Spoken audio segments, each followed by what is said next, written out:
Well, our next guest from the Sawdust Festival is someone we have not had on before because it is his first year there, and certainly he has a very unique artwork. Jason Raitt, you were at the Sawdust Festival for the first time this year, and we can see behind you, we saw when I was standing up earlier, these beautiful surfboards that you paint. Welcome.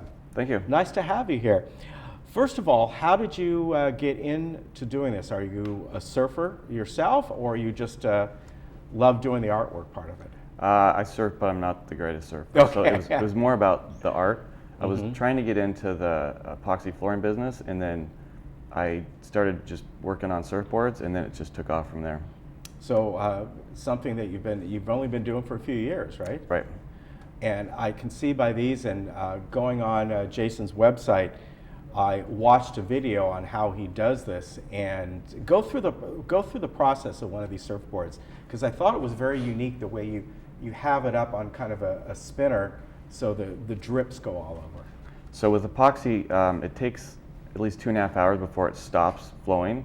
So I built these humongous lathes, or like big rotisseries. Yeah. And so the board's sitting there spinning, and the whole time the epoxy is flowing over the board, and so it gives it that unique look. Yeah, it's like it does. three-dimensional. Does it drip, or is epoxy thick enough that it just, because the surfboards go pretty slowly, so it just kind of goes over? Right, it's just fast enough that it just keeps everything on, and then I can have it toggle so I can go forward or backwards. So like the first 5 minutes I'll go one direction, then I go the other direction, and that way it never like builds up on one edge. Okay, and you applied the black first by brush, right?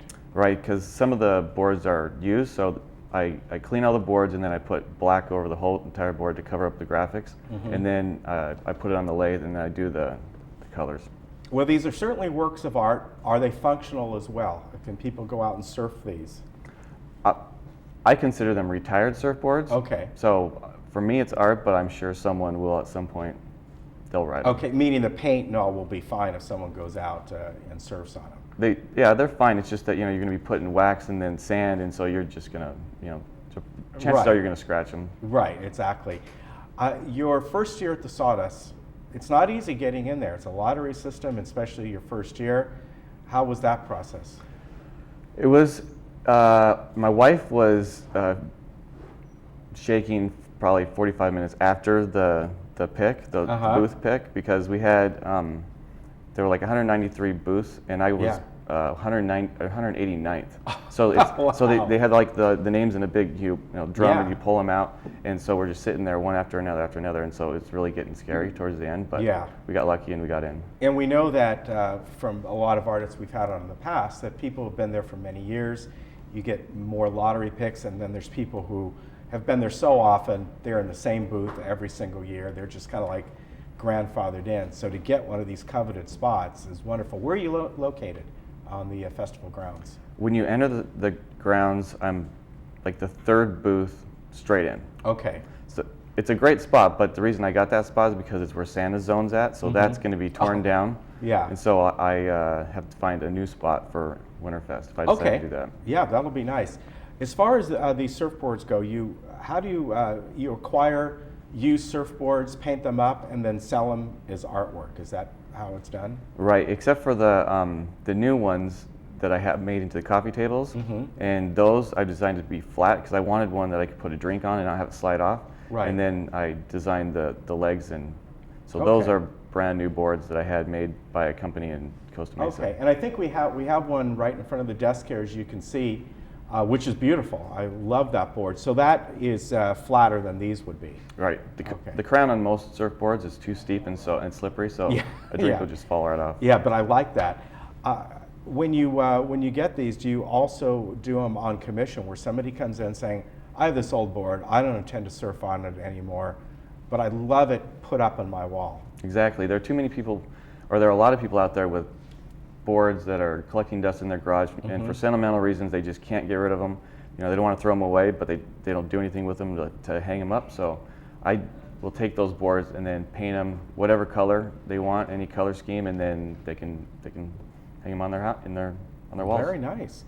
Your website, which I went to, is it Jason Raitt Surfboards? No. What's that? It's LagunaBeachSurfboards.com. Okay, all right. So go on. The best thing to do: go on the Sawdust Festival, and look up Jason's name, and then from there, there's a link right to your website. That's how I got there. I noticed that from pictures from on your website that at the Sawdust Festival, it's not just surfboards you're selling. You're doing sort of like plaques or something, right? Right. I started off doing smaller pieces, and now I'm doing larger, like 2 by 4 foot paintings also. Okay. And they're really cool. Besides this technique, do you use other techniques on the boards? You hand paint the whole boards, and because the coffee table one looks different technique than these as far as being different colors. Well, so sometimes if I have multiple colors, I'll do one color. So as it's spinning, I'll do one color, then I'll wait a day, and then I'll do another color because I don't want them to bleed into each other. So I've got different ways of doing that, and then I have templates for like a seahorse, and I can do those in different colors. So if you go to the website, you'll see all the different color schemes that I've made. Well, and there are probably a dozen of them that haven't even been photographed. So yeah, it's really cool. I really encourage you to look at the website because it's neat to see how you do this. Congratulations on getting to the Sawdust Festival. Thank you. That is really good. And the fact that you're walking distance from there, right? So Yep. all you have to do is go up there every day. Are you there most days? I'm there, this is my first year doing Okay. this, so I'm there 10 to 10 for the most part, every single day. Okay, as far as your studio goes, do you have a gallery there, or is it by appointment where people come in and want something done? Well, my gallery now is the Sawdust. So Okay. for this last year that I've been making them, I've basically just been throwing them in storage units, and so most of my friends and family haven't even seen them. So Oh, wow. I'm This is your debut. yeah, right. All right, very good. Jason, it's a pleasure to have you on. This is beautiful work you do, and I can see your passion on it, and it's great you got into the Sawdust Festival for the summer, and I think the winter one is a little bit easier to get into, so maybe you'll get in for that as well. Thank you. And many years beyond, I hope, as well. Nice to meet you. And again, Sawdust Festival is open daily, 10 to 10, until August 30th. It is a great fun to go down there. I always say I enjoy more the evenings. I think it's just kind of a magical place. You get down there, maybe around 6 o'clock or so, have a little dinner, and walk around there, and they got all the lights that come on and all. It's really cool. You have a lot of fun. Nice to meet you. Thanks. Good luck to you as well. We'll be right back.